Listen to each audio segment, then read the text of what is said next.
세상에 떠도는 기묘한 괴담들. 첫 번째 이야기, 전라남도 고흥에서 실제로 겪었던 실화괴담. 이 이야기는 지금은 연락이 끊긴 한 후임병이 내게 들려줬던 실화다. 그 친구는 전라남도 고흥 출신이었고 우리가 복무하던 경상과는 꽤나 먼 거리였다. 하지만 그가 들려준 이야기를 듣고 나는 등골이 서늘해졌다. 이전에 들었던 이야기들과 너무도 흡사한 귀신의 모습 때문이었다. 그 일이 있었던 때는 1990년대 후반쯤이라고 했다. 그 친구가 중학생이던 시절, 정확히 말하면 1997년이나 1998년쯤. 지금은 돌아가신 그의 외할머니가 세상을 떠나기 전 마지막으로 겪은 이상한 경험이었다. 그 일은 마을 안쪽, 오래된 저수지 두 근처에 있는 밭에서 벌어졌다고 한다. 그때 후임병도 방학을 맞아 집에 있었고, 할머니를 따라 밭에 나갔다가 그 현장을 직접 목격하게 되었다고 했다. 그 친구가 살던 마을은 전형적인 시골의 모습이었다. 산과 산이 마주보며 만든 깊은 계곡이 마을 뒤를 감싸고 있었고 그 계곡에서 내려온 물이 모여 커다란 저수지를 이루고 있었다. 마을은 그 저수지를 등지고 있었고 저 멀리로 국도가 길게 뻗어 있었다. 국도에서 차들이 지나갈 때마다 먼지가 일었고 마을 사람들은 그 소리를 듣고 시간을 가늠하곤 했다고 했다. 후임병의 외할머니는 연세가 꽤 많으셨다. 아버지는 그런 어머니가 무리하지 않도록 마을 안쪽에 있는 밭일을 그만두고 집에서 쉬시기를 바랐다고 한다. 하지만 할머니는 고집이 세셨고 평생을 그 밭에서 지내오신 분이라 마을 가장 깊은 곳 저수지 두 앞에 있는 밭에서 늘 소일거리를 하셨다. 작은 호미 하나 들고 하루를 그곳에서 보내는 게 유일한 낙이셨던 것이다. 그날은 한여름이었다. 후임병은 학교 방학을 맞아 집에 머물고 있었고 오랜만에 할머니를 따라 그 밭에 함께 나갔다고 했다. 처음엔 밭 옆 공터에서 나뭇가지로 땅을 파며 놀고 있었다고 한다. 하늘은 쨍쨍했고 땀이 줄줄 흘러내릴 정도로 더운 날씨였다고 했다.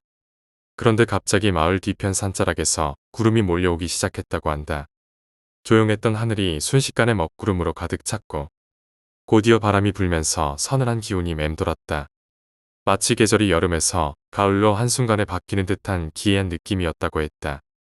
곧 비가 한두 방울 떨어지더니 점점 빗줄기가 굵어졌다. 후임병은 비를 피해 할머니에게 달려갔다고 한다. 그런데 할머니는 이상하게도 움직이지 않고 밭 한가운데에서 저수지를 등지고 가만히 앉아 계셨다고 했다. 아무리 불러도 대답이 없었고 할머니는 시선을 마을 뒤편 산에서 내려오는 계곡 방향으로 고정한 채 작은 호미를 든 오른손을 허공에 치켜든 채로 중얼거리듯 말했다. 가라 이년아. 가라.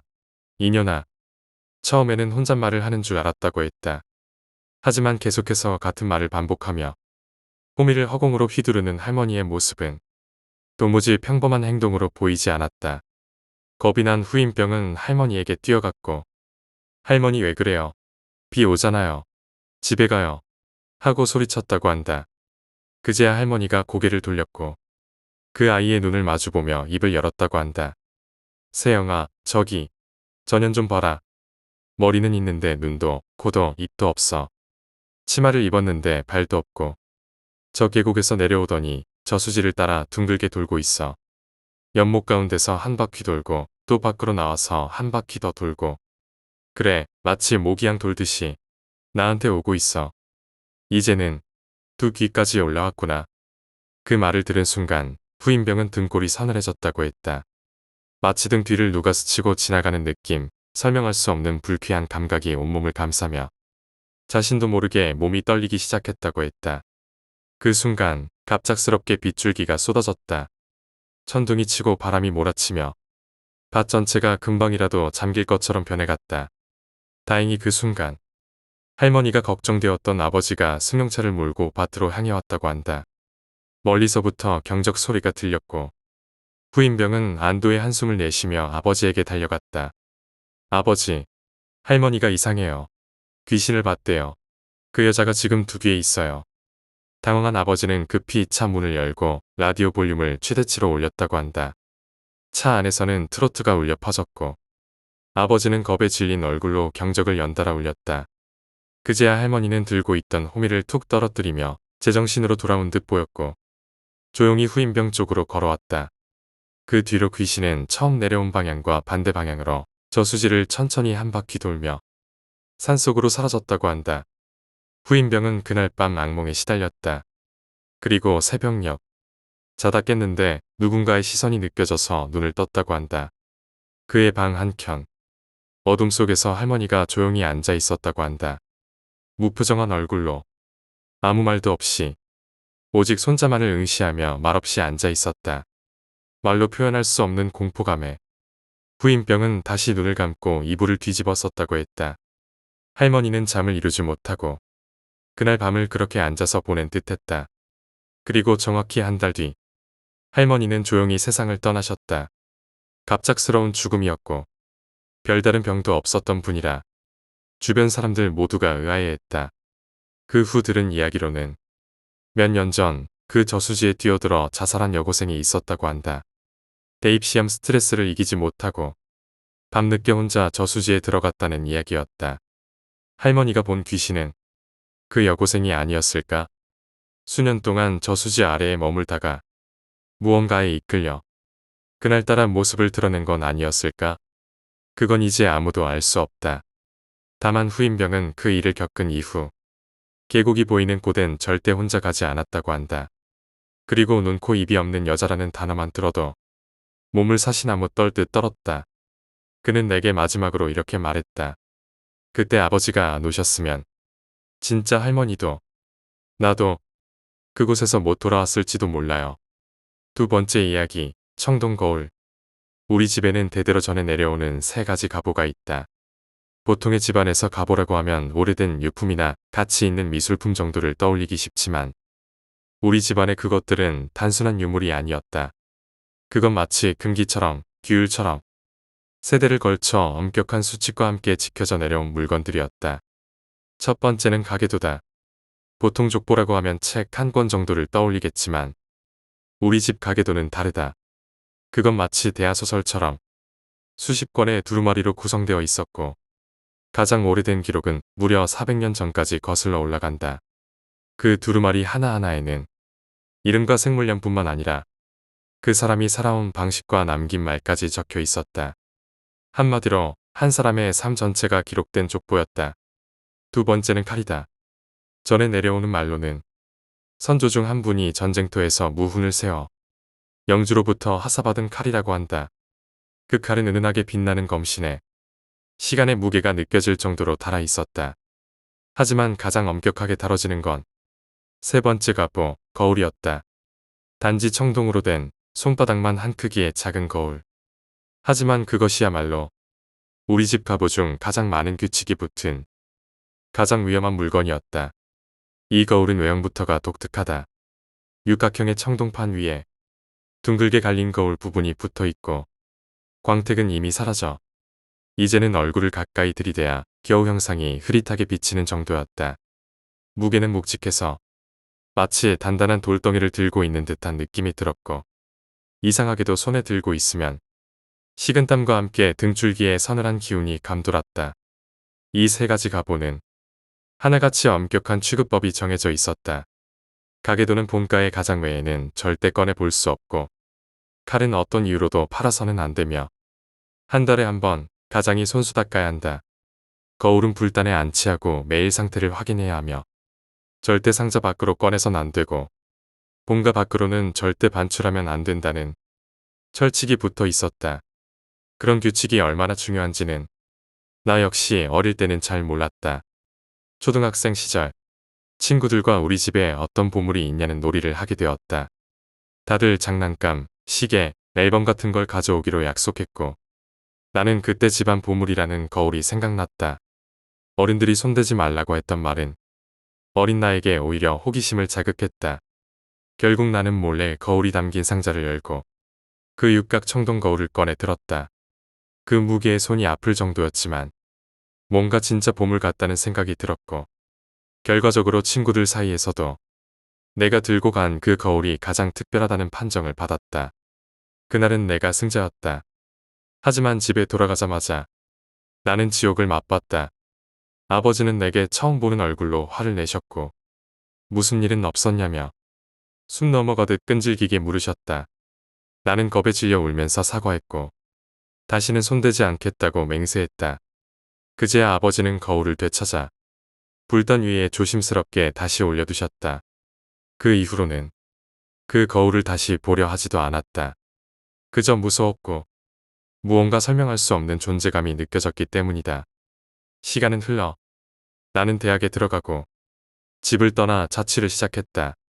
그리고 20살 생일을 맞이하던 무렵 갑자기 아버지가 집에 오라고 연락하셨다. 오랜만에 찾은 본가. 낯설게 느껴지는 집 안에는 묘한 정적이 감돌고 있었다. 아버지는 나를 불단이 있는 방으로 데려갔고 그곳에서 조용히 이야기를 꺼내기 시작하셨다. 우리 집안은 예부터 음양도를 다루는 집안이었다.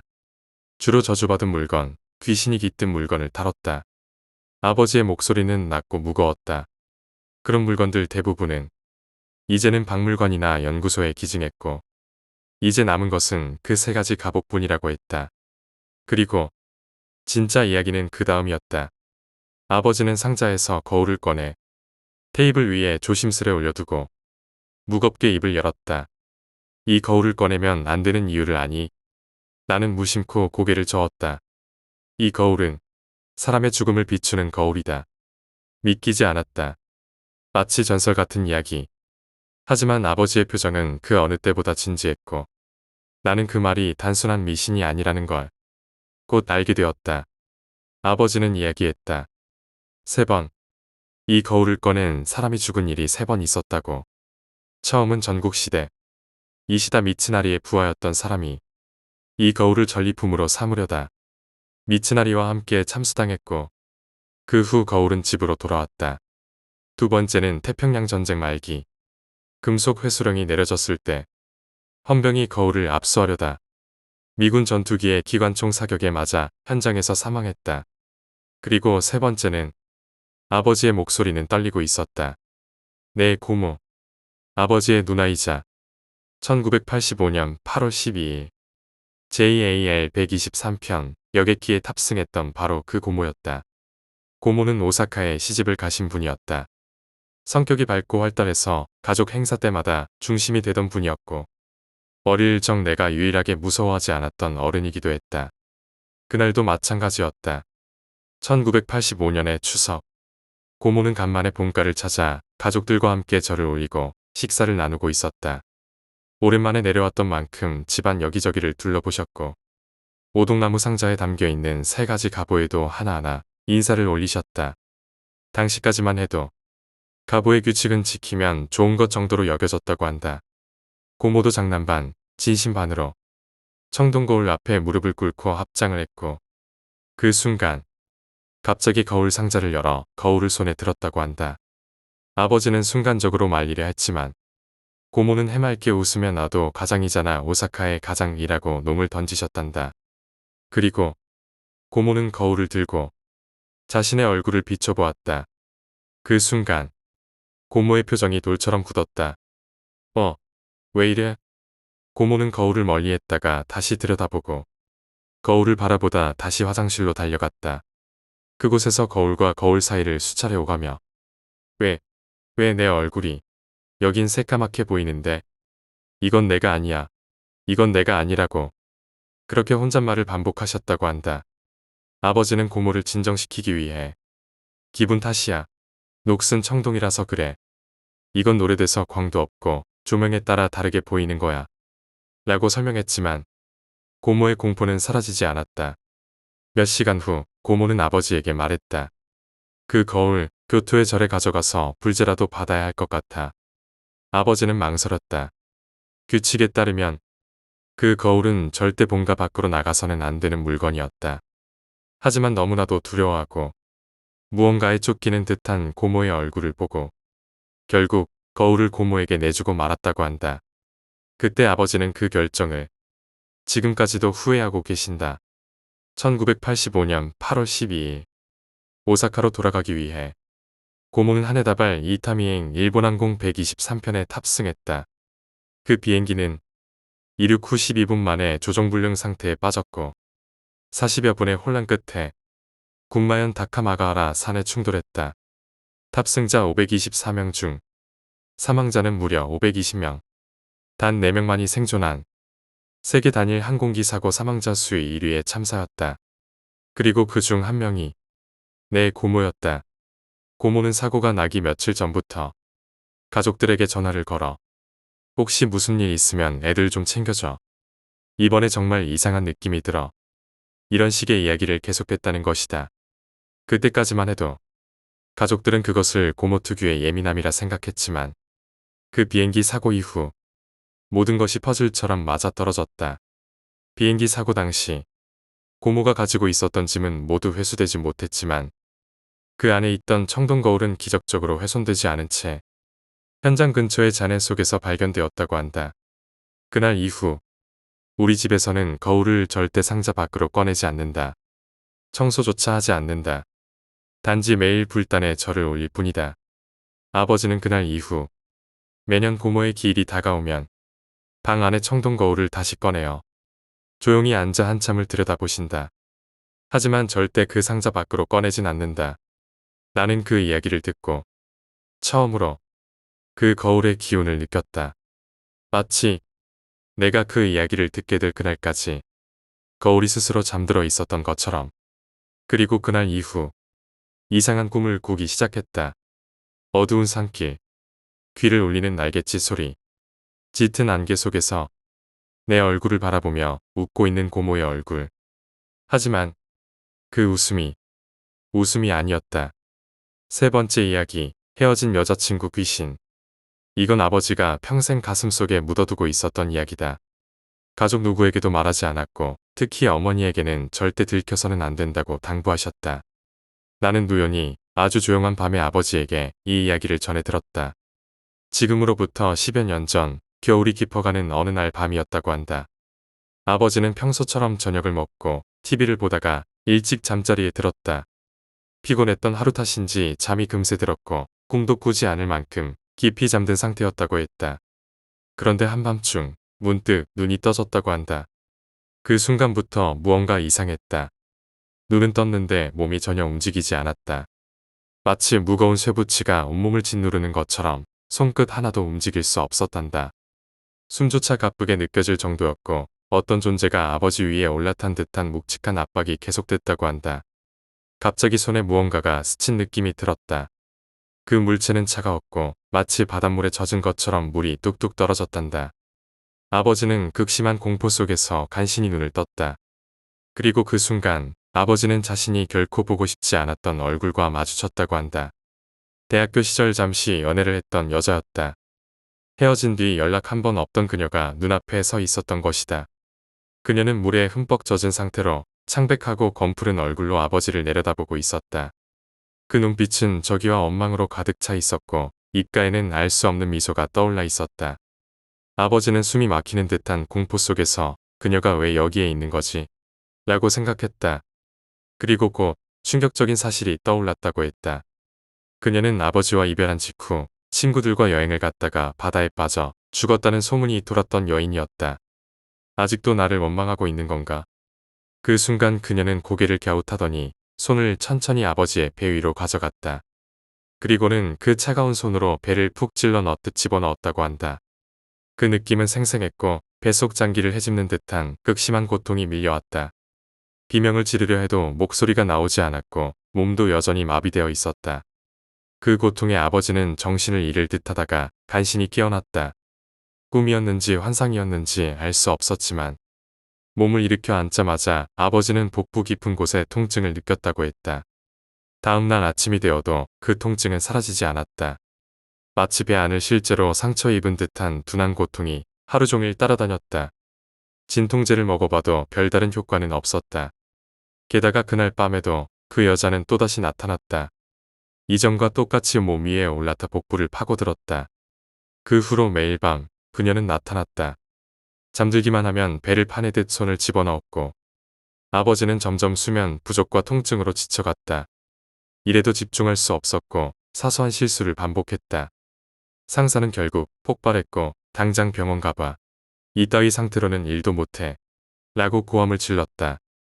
하는 수 없이 아버지는 병원을 찾았다. 평소 허리가 좋지 않았던 아버지는 그 고통이 허리 통증에서 비롯된 거라고 생각했다.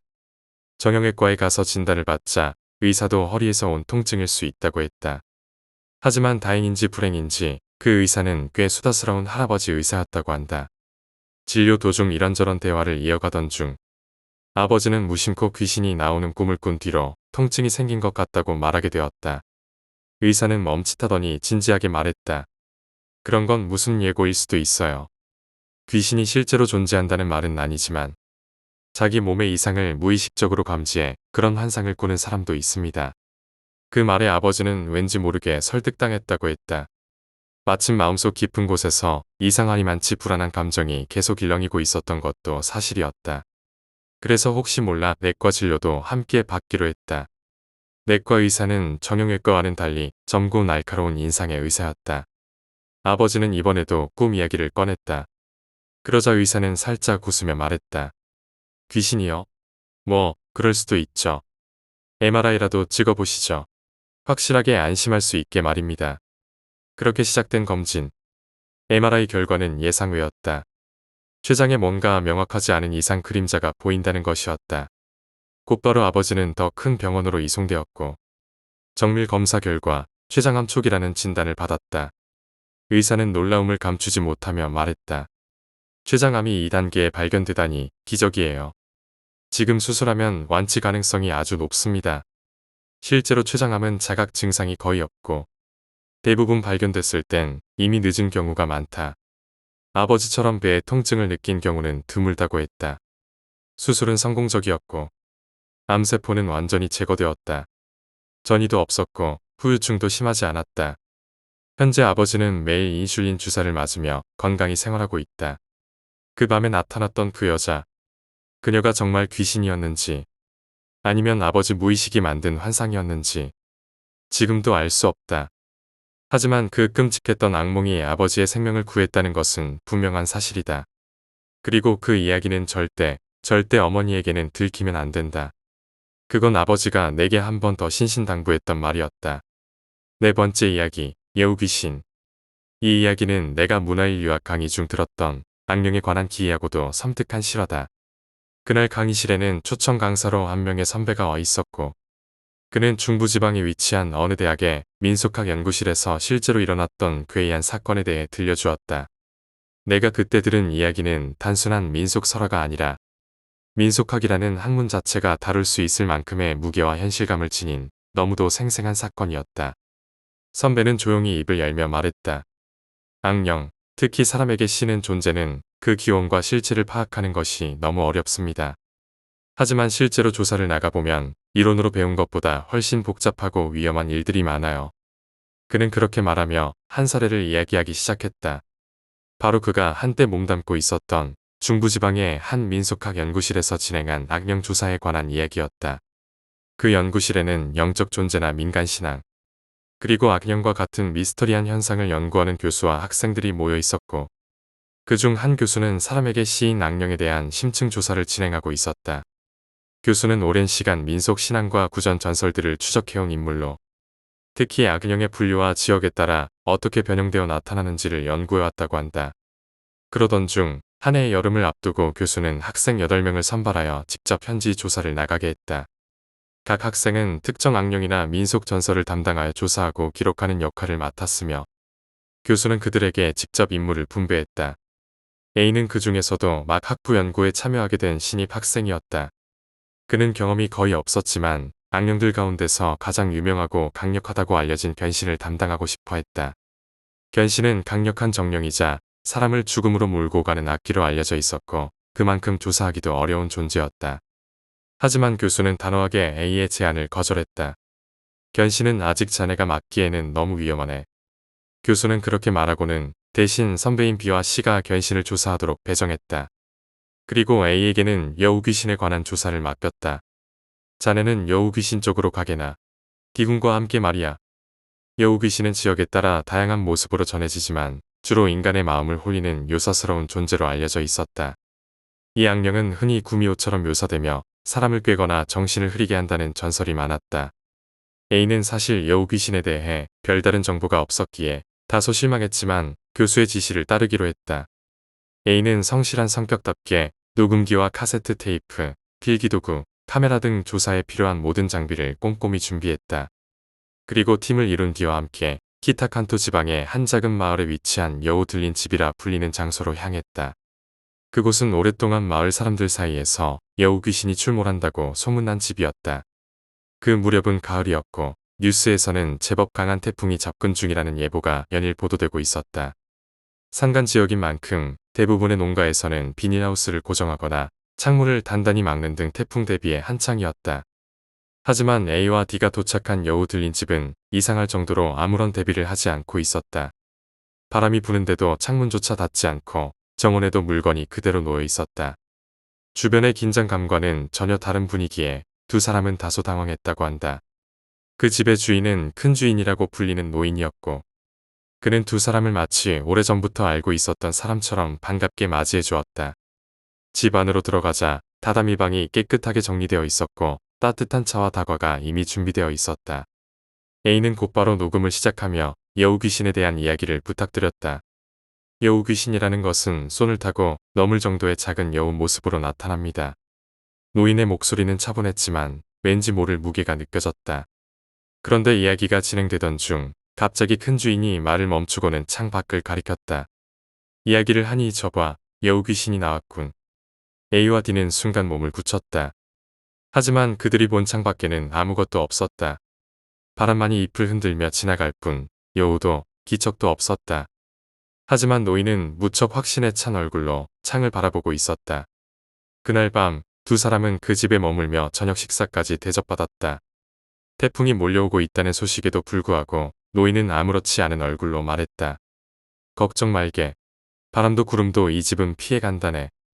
다음 날 아침 두 사람은 돌아가는 길에 주변 마을을 지나며 깜짝 놀랐다.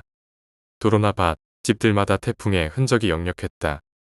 나무가 쓰러지고 지붕이 날아간 집도 있었지만 유독 여우 들린 집만은 나뭇잎 하나 떨어지지 않고 말끔했다.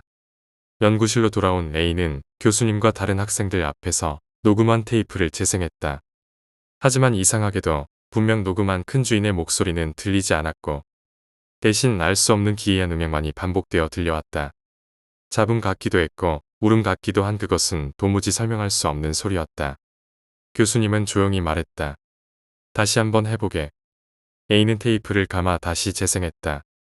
그 순간 민속학과와 전통극 노를 함께 전공하던 여학생 선배가 비명을 질렀다. 멈춰. 지금 들린 그 소리. 그건 빙의했을 때 나는 소리야. 그녀는 노에서 실제로 연기되는 빙의, 장면의 음성과 완전히 같다고 주장했다. 노는 무로마치 시대부터 이어진 일본의 전통극으로 인간과 영혼의 교감을 연기로 표현해왔던 장르다. 그녀의 말이 사실이라면 과거의 사람들도 빙의와 관련된 음성을 이미 알고 있었다는 뜻이었다. 혼란에 빠진 연구실에서 교수는 목소리를 높였다. 그만. 더 이상은 묻지 말게. 유감이지만 이건 여기서 끝내자고. 그 뒤로 A와 D는 그날의 기록을 정리해 보관했지만 공개적으로 발표하지는 않았다. 교수 역시 해당 내용은 외부에 알려서는 안 된다는 입장이었다. 한편 견신을 조사하러 간 B와 C에게도 이상한 일이 벌어지고 있었다. 두 사람은 견신이 자주 나타난다는 산속 마을로 향했는데 출발하기 전부터 B는 불길한 꿈을 꿨다며 불안해했다. 나 오늘 죽는 꿈 꿨어. 갑자기 느낌이 너무 안 좋아. 그는 가기 싫다며 중간에 돌아가자는 말을 반복했다. 하지만 C는 조사를 중단할 수 없다고 설득했고 결국 두 사람은 집에 도착했다. 그들을 맞이한 사람은 온화한 표정의 노인이었고 집안은 의외로 정갈하고 조용했다. 하지만 B는 들어서자마자 얼굴을 숙인 채 한마디도 하지 않았다. C는 당황했지만 노인은 그런 B를 개의치 않고 이야기를 이어갔다. 그날 밤 다다미 방에 머물게 된 두 사람은 좀처럼 잠들지 못했다. 깊은 밤이 되자 복도 쪽 미닫이문에서 이상한 소리가 나기 시작했다. 바스락바스락. 무수한 동물의 기척이 복도를 가득 메우는 듯한 소리였다. 두 사람은 얼굴을 마주본 채 자리에서 일어났다. 그 순간 마치 신호라도 된 것처럼 미닫이문이 휙휙 열리고 수백 마리의 쥐와 같은 동물들이 방 안으로 몰려들었다. C는 비명을 지르며 눈을 꼭 감았다. 하지만 문득 B가 걱정되어 눈을 떴을 때 B는 텅 빈 눈으로 허공을 바라보며 멍하니 앉아 있었다. 다음 날 아침 방 안은 완전히 엉망이었다. C와 B는 정신이 나간 사람처럼 그 자리에 앉아 있었고 집의 젊은 며느리가 조용히 다가와 아침을 알렸다. C가 전날 밤에 일을 말하자 며느리는 아무렇지 않게 말했다. 처음 오신 손님에게는 가끔 그런 일이 생기죠. 그녀는 짐을 다른 방으로 옮겨주고는 아무 일 없다는 듯 행동했다. 돌아가는 길 두 사람은 아무 말 없이 기차를 탔다. 도시로 돌아와 헤어진 뒤 다음 날 아침 신은 비가 심장마비로 죽었다는 소식을 들었다. 눈은 뜬 채로 굳어 있었고 온몸은 마치 악령이 스친 듯 경직되어 있었다고 한다. 며칠 후 연구실에 모인 동료들 앞에서 신은 눈물을 쏟으며 외쳤다. 견신 때문이야. 그 녀석은 진짜 가기 싫어했는데 내가 억지로 끌고 가서. 그 사건 이후 신은 연구에 더욱 매진했고 박사 과정에도 진학했다.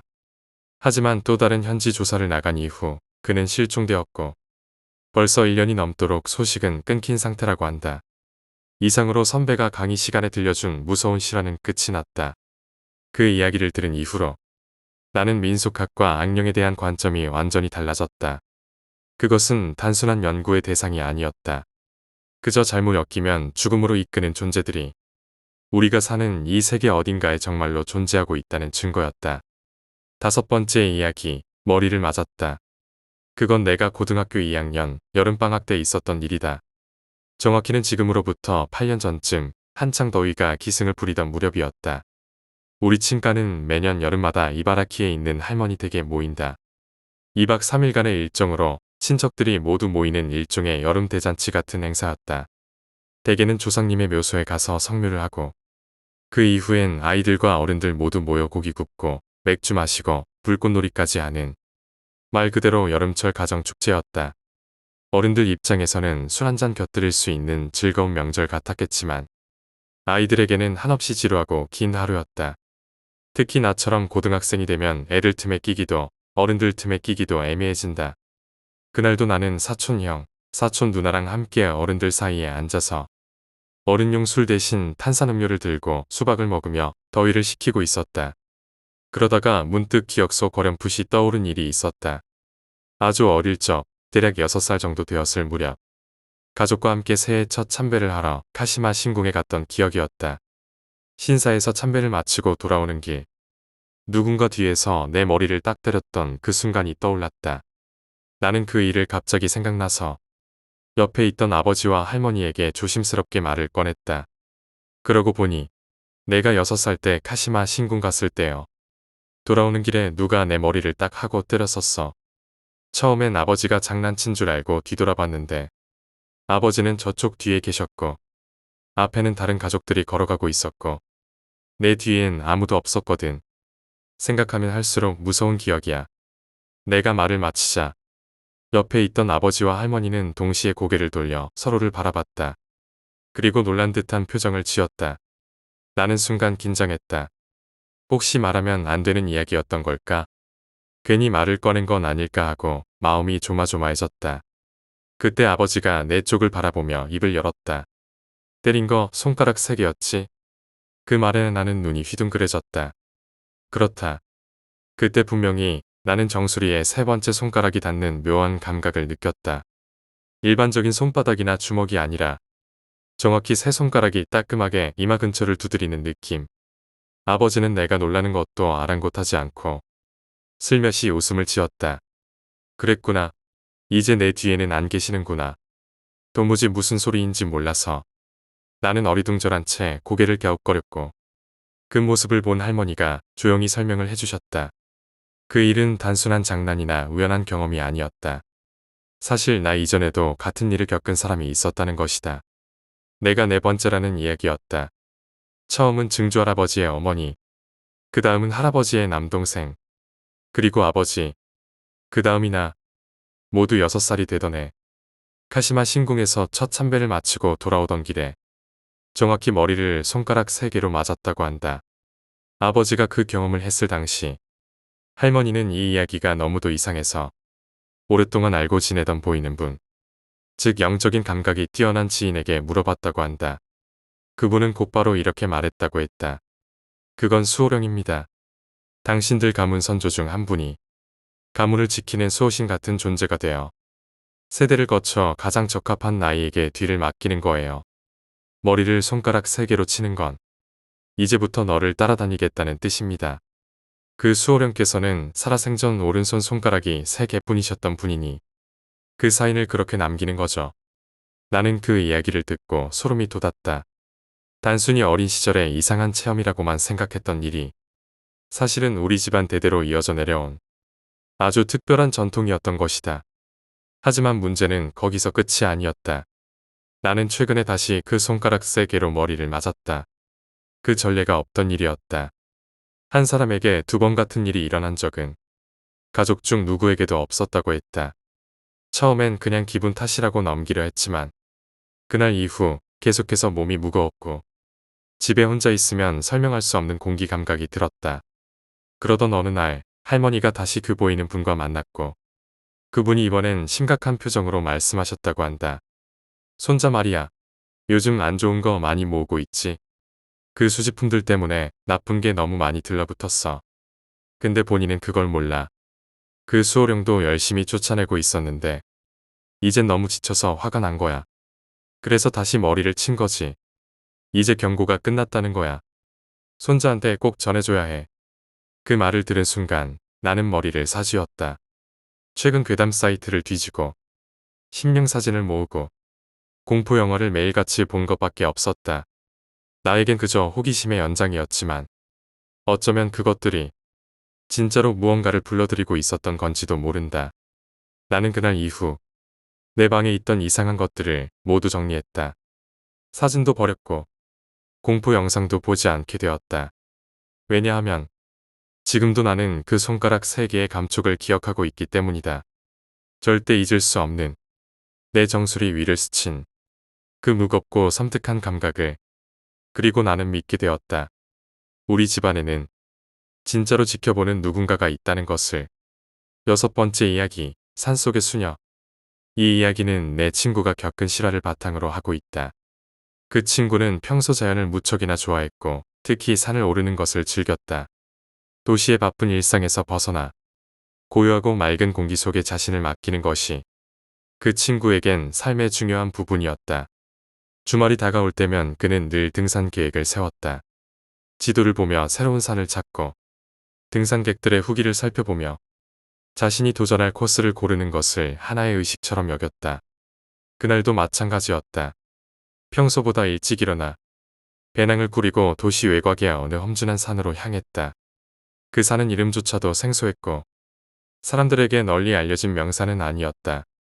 하지만 그런 점이 오히려 그에게는 도전 욕구를 자극했다. 친구는 말하길 인터넷으로 검색한 그 산은 등산로가 복잡하고 기상 변화가 심해 초보자에겐 적합하지 않다는 경고가 있었지만 그는 그것이 자신을 더 끌어당겼다고 했다. 아침 공기를 가르며 산 입구에 도착한 친구는 느긋하게 준비 운동을 하고 천천히 산길을 오르기 시작했다. 초반에는 모든 것이 평화로웠다. 새소리가 울려 퍼지고 이따금 들리는 바람에 흔들리는 나뭇잎 소리는 마치 오케스트라의 배경음악처럼 그의 기분을 들뜨게 했다. 그는 때때로 가방에서 카메라를 꺼내 풍경을 찍고 숲속의 흔적을 기록했다. 하지만 산 중턱을 넘어서면서부터 풍경은 점점 거칠어졌다. 산길은 점점 좁아지고 비탈진 돌길이 이어졌으며 곳곳에 떨어진 나뭇가지와 바위들은 그의 발목을 위협했다. 이정표는 점점 사라졌고 길은 갈래를 치기 시작했다. 친구는 순간적으로 방향을 잃었고 몇 차례 되돌아가며 올바른 길을 찾기 위해 안간힘을 써야 했다. 하지만 그는 포기하지 않았다. 산은 늘 어렵고 험한 법이라 믿었기에 그는 묵묵히 앞을 향해 걸었다. 문제는 정상에 가까워질 무렵에 벌어졌다. 하늘이 갑자기 어두워지더니 검은 구름이 몰려왔고 금세 굵은 빗방울이 떨어지기 시작했다. 산속에서의 비는 단순한 악천후가 아니라 생존의 위협으로 다가온다. 순식간에 비는 폭우로 바뀌었고 그와 함께 안개가 밀려들었다. 시야는 불과 몇 미터 앞도 보이지 않았고 등산로는 진흙으로 미끄러워졌다. 친구는 즉시 가방에 방수 커버를 씌우고 비를 피할 수 있는 장소를 찾아 초조하게 주위를 둘러보았다. 그러던 중 나무 사이로 작은 오두막 하나가 모습을 드러냈다. 오래된 나무 구조물. 기와는 무너지고 있었지만 형체는 남아 있었다. 창은 깨져 있었고 문은 반쯤 열려 있었지만 그 안쪽은 의외로 깔끔해 보였다. 비와 안개가 몰아치는 상황에서 그 오두막은 그에게 천국처럼 느껴졌다. 친구는 망설임 없이 문을 밀고 들어갔다. 안은 조용했다. 그저 바깥의 빗소리가 지붕을 두드릴 뿐이었다. 오두막 안에는 오래된 테이블과 흔들의자 하나, 그리고 벽에 걸린 낡은 사진이 있었다. 그 사진은 금세 그의 눈길을 끌었다. 하얀 수녀복을 입은 여성. 사진 속 그녀는 조용히 미소 짓고 있었다. 그 미소는 온화하고 평화로워 보였지만 이상하게도 친구는 그 미소를 보는 순간 불길한 기운을 느꼈다고 했다.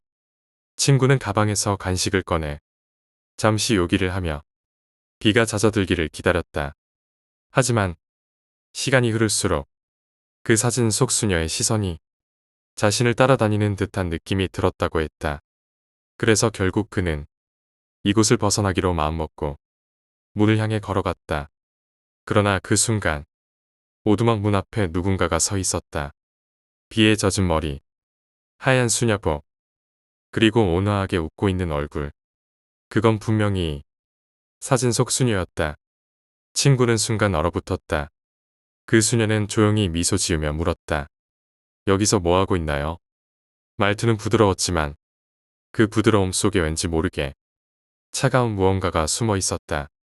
친구는 그 자리에 선 채 대답도 하지 못하고 입술만 달싹거렸다. 수녀는 조용히 걸음을 옮겨 오두막 안으로 들어왔다. 그리고 등 뒤로 문을 닫았다.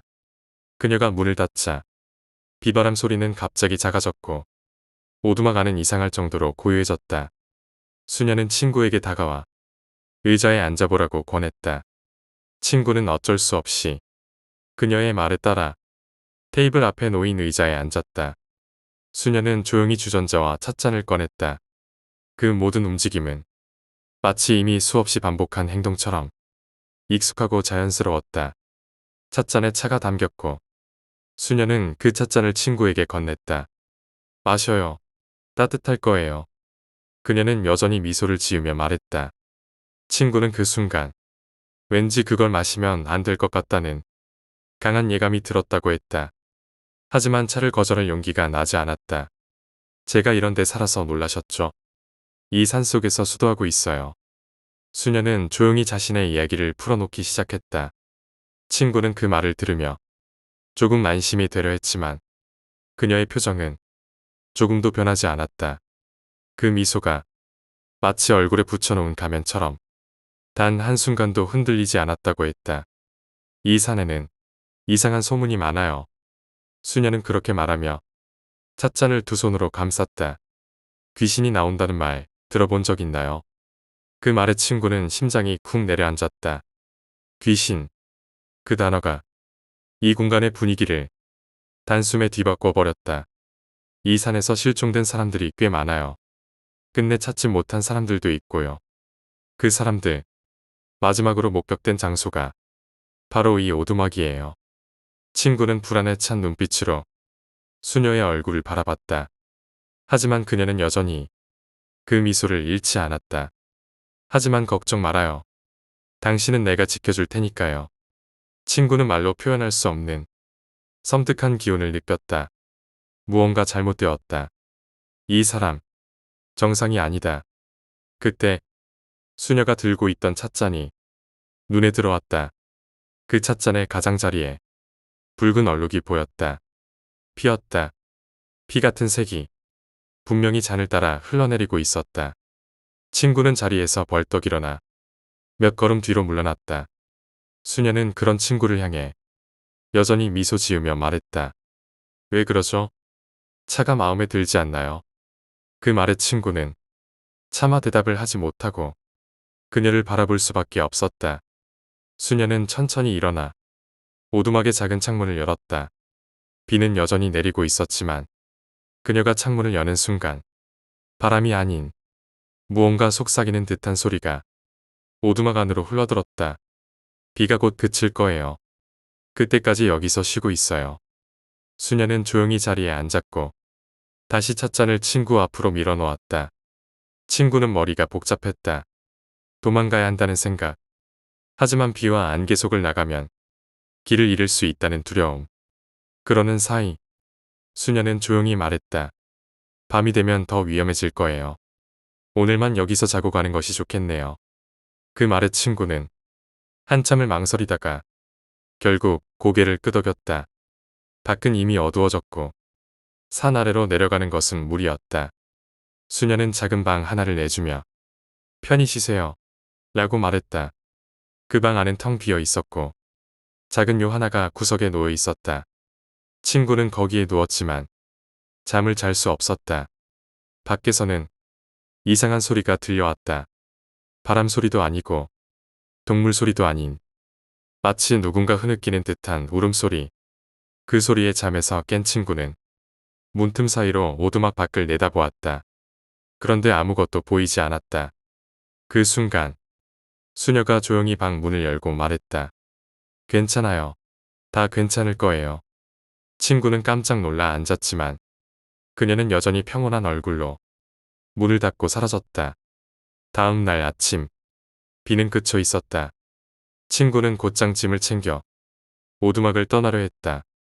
수녀는 문 앞까지 배웅을 나왔고 여전히 그 온화한 미소를 지었다. 조심히 가요. 친구는 마지막으로 고개를 돌려 그녀에게 인사를 하고 산을 내려오기 시작했다. 그 모든 일이 꿈처럼 느껴졌다. 하지만 산을 내려온 후 그는 마을 사람들에게 어제의 일을 이야기했다. 그러자 마을 사람들의 표정이 굳어졌다. 그 오두막이요. 거긴 수십 년 전부터 아무도 살지 않는 곳이에요. 친구는 믿기지 않는다는 듯 고개를 저었고 함께 그 오두막으로 올라가자고 했다. 마을 사람들과 함께 다시 산에 오른 그곳. 오두막은 텅 비어 있었다. 먼지와 거미줄, 부서진 기와 조각들이 그곳이 오래도록 방치되었음을 말해주고 있었다. 친구는 믿을 수 없다는 듯 오두막 안을 뒤졌다. 그리고 벽에 걸린 사진 한 장을 발견했다. 그건 그녀였다. 하얀 수녀복, 온화한 미소, 전날 만났던 그 수녀의 사진. 마을 사람 중 한 명이 조용히 말했다. 옛날에 그 수녀님 여기서 혼자 수도하셨죠. 하지만 큰 죄를 지으셨다는 말이 돌았어요. 결국 실종되었고 그 후론 그 오두막에서 사람들이 사라지기 시작했죠. 친구는 그 말을 듣고 몸을 떨었다. 그리고 깨달았다. 자신이 만난 수녀는 살아있는 사람이 아니었다는 것을.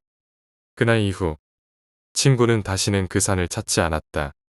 하지만 지금도 가끔 꿈속에서 그 수녀가 나타난다고 했다.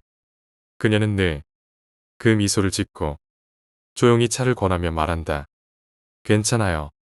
당신은 내가 지켜줄 테니까요. 7번째 이야기, 저주받은 인형. 이 이야기는 나의 오랜 친구가 직접 겪은 실제 있었던 사건이다. 그 친구는 평소에 유독 골동품에 관심이 많았고 오래된 물건들 속에 깃든 시간의 흔적과 이야기들을 즐기는 취미가 있었다. 대학 시절부터 이미 친구의 방 한쪽에는 고서적, 낡은 액자, 장식품, 그리고 오래된 시계 등이 놓여 있었고 그중 일부는 인터넷이나 시장에서 어렵게 구한 것이었다. 하지만 진짜 희열을 느끼는 순간은 우연히 길에서 마주친 허름한 골동품 가게에서 뭔가 특별한 걸 발견했을 때였다고 한다. 그날도 평소처럼 걷던 중 친구는 오래된 간판이 달린 작은 골동품 가게를 발견했다. 골목역 위에 자리한 그 가게는 유리창도 먼지투성이었고 문 옆에는 1968년부터 영업이라는 문구가 흐릿하게 남아 있었다. 가게 문을 열자 땡그랑 하는 종소리와 함께 묘한 먼지 냄새와 곰팡이 냄새가 섞인 공기가 코를 찔렀다.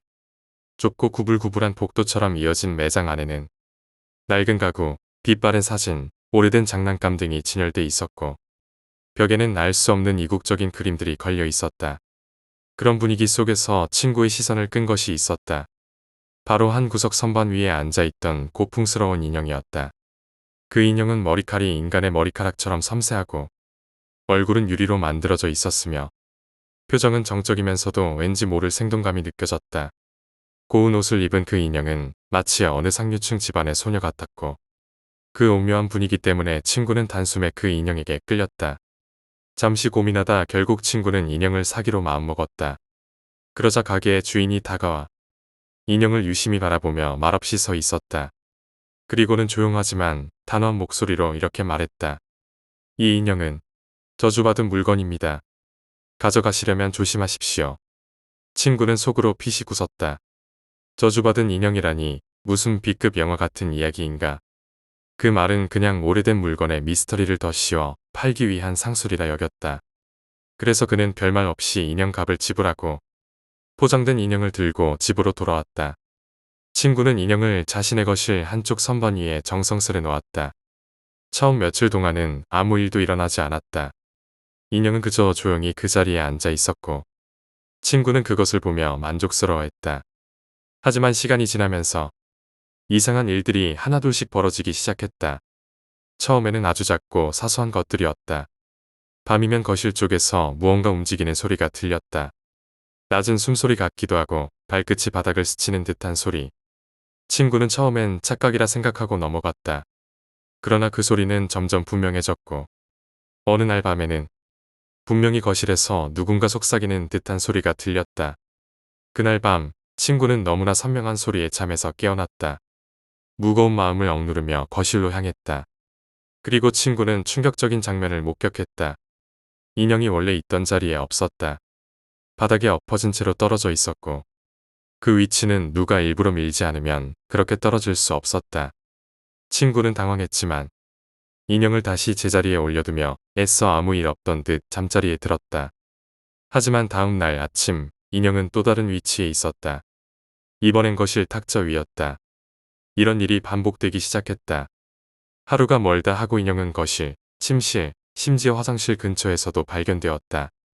친구는 공포를 느끼기 시작했다. 결국 친구는 다시 그 골동품 가게를 찾았다. 가게 주인은 친구의 얼굴을 보자마자 고개를 끄덕이며 말했다. 말씀드렸잖아요. 그 인형은 소녀의 영혼이 깃든 저주받은 물건입니다. 주인은 인형의 과거에 대해 설명해 주었다. 그 인형은 수십 년 전 병으로 세상을 떠난 어린 소녀가 가장 아꼈던 물건이었다. 소녀의 부모는 슬픔에 잠겨 매일같이 기도했다고 한다. 부디 이 아이의 영혼이라도 남아주길. 결국 그 기도는 현실이 되었고 소녀의 영혼은 인형에 깃들게 되었다. 그 후 인형을 소유한 사람들에게는 불운이 닥치기 시작했다. 가족들이 하나둘씩 사고로 세상을 떠나고 마침내 인형은 버려졌지만 누군가 다시 손에 넣을 때마다 그 저주는 반복되었다고 한다. 가게 주인은 인형을 다시 가져오라고 권했다. 친구는 그 길로 집으로 돌아가 인형을 들고 가게로 향했다. 주인은 인형을 받으며 말했다. 여기에 두는 것이 안전합니다. 더 이상 당신을 따라오지 않을 겁니다. 친구는 안도의 한숨을 내쉬고 다시 평범한 일상으로 돌아갔다. 하지만 그 평온은 오래가지 않았다. 어느 날 밤 또다시 거실에서 이상한 소리가 들려왔다. 친구는 직감적으로 깨달았다. 그 인형이 돌아왔다. 그는 조심스레 거실 문을 열었다. 그리고 거기서 본 것은 선반 위 그대로 서 있는 인형이었다. 인형은 조용히 친구를 바라보고 있었다. 친구는 더 이상 참을 수 없었다. 인형을 들고 뒷마당으로 나가 불을 피웠다. 장작 위에 인형을 던졌고 불길은 치솟았다. 하지만 인형은 타지 않았다. 오히려 불 속에서 더욱 빛났고 인형의 눈이 친구를 응시하는 것 같았다.